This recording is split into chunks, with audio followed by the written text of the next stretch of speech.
Hey everyone, Brandon here. Today we're going to be installing the new JK front dagger. This is a frame chop front bumper. As you can see, this is Anthony's Jeep. He needs all the ground clearance and approach angle he can get, because we all know how Anthony can drive. Let's go ahead and get started.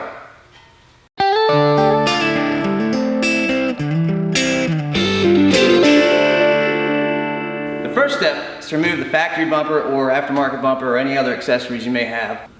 Using an 18mm socket wrench, remove the 4 nuts that hold the bumper to the frame horn. You're going to have 4 on either side, so it's a total of 8. Now that we've removed the bumper, you're going to measure 2 inches from the back side of the frame horn onto the frame here. Just make your mark right at the 2-inch. And you can either use the tape as a straight edge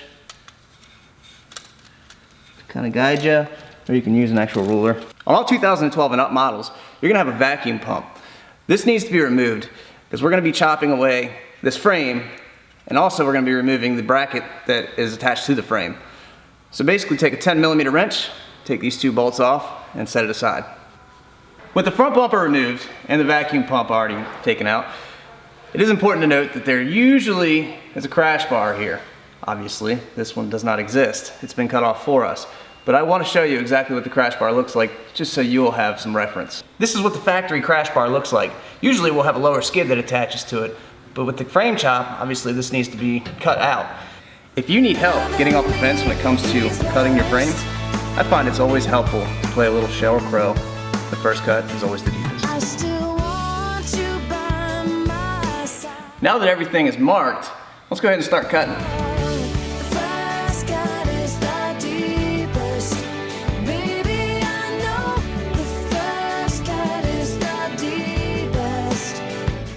Now that we removed the frame horn here, you have a lot more space to cut along this frame to remove this crash bar. This is the step that we're going to do right now. Alright, now that we got everything cut off, we're going to go ahead and use the grinder to go ahead and clean up these cuts now. Some of them may be a little jagged. You obviously won't see them when the bumper's on, but we're kind of OCD when it comes to Jeeps around here, so we definitely want to make sure we get them as clean as possible. And once you clean them up, we're going to go ahead and paint all the bare metal that's showing right now so it doesn't oxidize.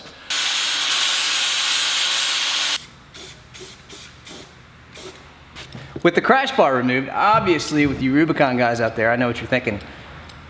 My sway bar motor is hanging way down low. That's so vulnerable. Well, there's a fix for that. What we're going to do here is basically do a flip kit to pull this out of harm's way.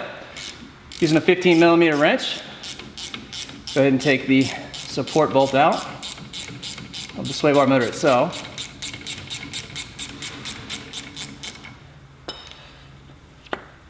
Pull it out, throw it in the trash, do whatever you want to do with it. Now we have a bolt we sourced from an online retailer that flips this back up out of harm's way. I'm going to remove this bolt right here. The new bolt is going to go right in it, basically keeping it out of harm's way. Now that the sway bar motor's flipped, crash bar is gone, frame horns are cut off, now it's time to install the bumper. Alright, first thing we're going to do is test fit it. Get it lined up to where everything's centered. And once you have everything lined up, you'll see these 2 little holes that are from the factory. They're already going to be in the frame. So line the back holes up with those 2 holes. And once everything's centered and lined up, just make a mark here. We're using a paint marker because it shows up a little bit better. What you're going to do next is drill these out with using a 1/2-inch drill bit. The easiest way to drill through this frame is to start with a punch here, just to mark it. What we're going to do now is start with a smaller drill bit, like a pilot bit. Find that punch hole there and just work your way all the way up till you get to a 1/2 inch. If your drill bit's long enough and you have a pretty good visual on if it's straight or not, you can go all the way through, much like this. But ours clearly isn't that long, so we're going to go from the bottom up. We find it's easier and safer to go ahead and pull the grill, just remove it, set it aside, so we can make this hole just a little bit bigger. And if you want, if your drill bit's long enough, you can use this top hole as a guide to go through all the way on the bottom on this one as well. It's really easy to remove the grill. You just pull these little clips here. Take your lights out, just twist them and pull, and your bulbs will come right out. Once you've got the hood open, the last step to removing the grill is to go ahead and remove these 6 little push pins that hold the grill in place up top. Pretty easy. Usually just start with a little flathead screwdriver and pull these out. With all the push pins removed, the grill's ready to come out. It's that easy. Can set the grill aside. You can see with the grill removed how much extra room that gave us. This allows us to drill without hitting into the grill.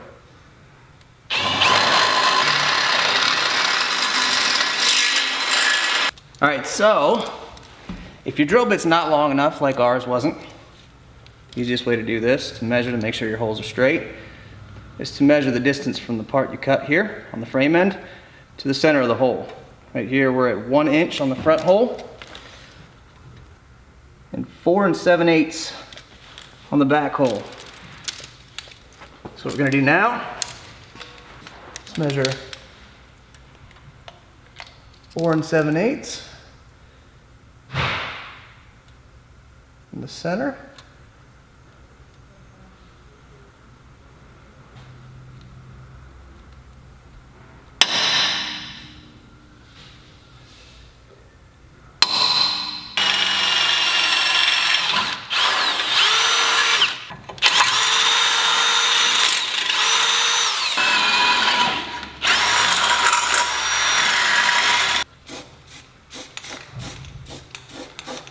Today we're going to be installing a Warn Xeon 10. Obviously it comes with a steel cable. Anthony's going to be switching this out with a synthetic cable, but you know what, we can't do all the work for him, so we're going to let him handle that part of it. We're just going to be installing it on the bumper. So let's get started. This is our new Fairlead bracket. We're going to start with this. First thing we're going to do before we install the winch itself on the bumper is we're going to install one of our JCR off-road Fairleads here. With the provided hardware, just go ahead and screw it on loosely. Get it nice and centered exactly where you want it. See how it's got a little bit of play? Using a 7/32 Allen wrench or T-handle here, tighten it up. That way it's not going anywhere. It is a little bit easier to install the winch while the bumper's off or before you install it, but don't worry, if you don't have a winch yet and you're planning on buying one down the road, you could still install this down the road without pulling the bumper off.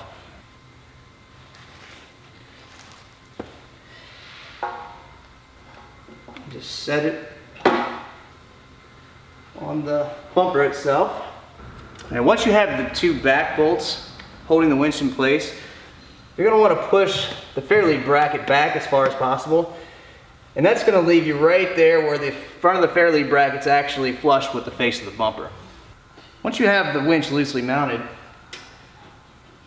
you're going to use a 15mm socket wrench and just go ahead and tighten everything on up. One thing you are going to need to do if you've already installed your fog lights and your bumper is you're going to need to remove the fog lights so you can access the front mounting bolt here.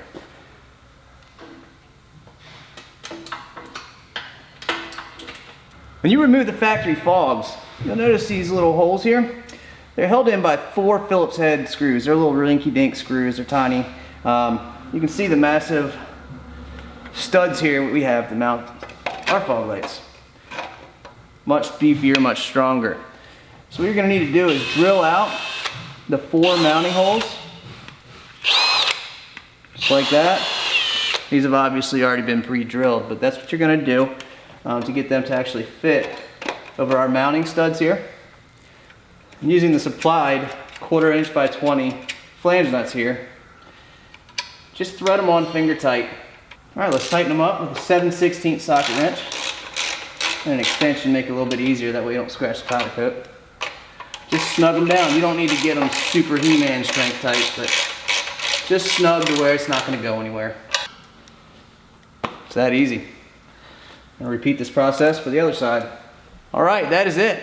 Now we're ready to install the bumper. If you removed your grill, now is a good time to put it back on.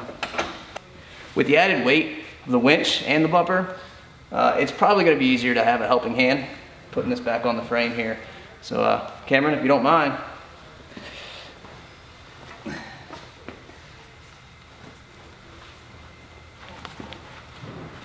Because this is a frame chop bumper, it's going to be a whole lot easier to run your power lines for your winch through the grill.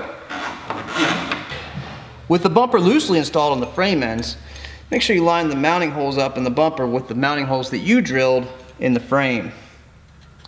At this time, use the supplied 1/2 inch by 5 inch grade 8 bolts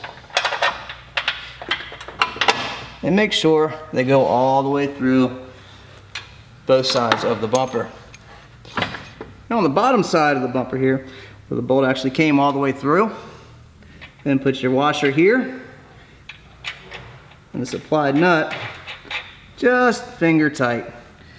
You want to leave it a little loose so that way you have a little bit of wiggle room for the holes on the other side. If you have a 2007 on up to a 2011 with a 3.8 liter motor in it, obviously you won't have a vacuum pump. So basically what you're going to do is tighten your bolts. For those of you like myself with the 3.6 liter, you're going to need a vacuum pump relocation bracket, which we supply with the bumper. It's a really easy bracket to install. What you're going to do is install the bracket around the vacuum pump itself. Now using the supplied 6mm by 1 inch hardware here, along with the nut, go ahead and tighten them all up. Should look just like that with a 10mm wrench and socket. Just tighten it down. And you're probably asking yourself, Self, what are those two holes for? Well, I'll show you. Remember those bolts we dropped down through the bumper? That's what those two holes are for.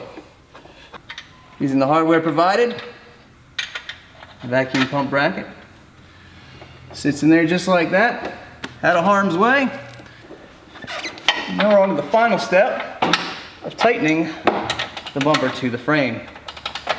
You're going to be using a 3/4 inch wrench and a 3/4 inch socket to do this. And just like that. Last thing we have to do is obviously wire up the winch and plug in our fog lights, and that's it, we're all done. That wasn't so bad, was it? The hardest part's cutting through the frame, but once you get through that, it's all downhill. But look at how much ground clearance, approach angle you've gained. But if you do have any issues or questions or comments or anything like that, you can always get a hold of me at 269-353-1184, or you can always send me an email at info@jcroffroad.com. Thanks.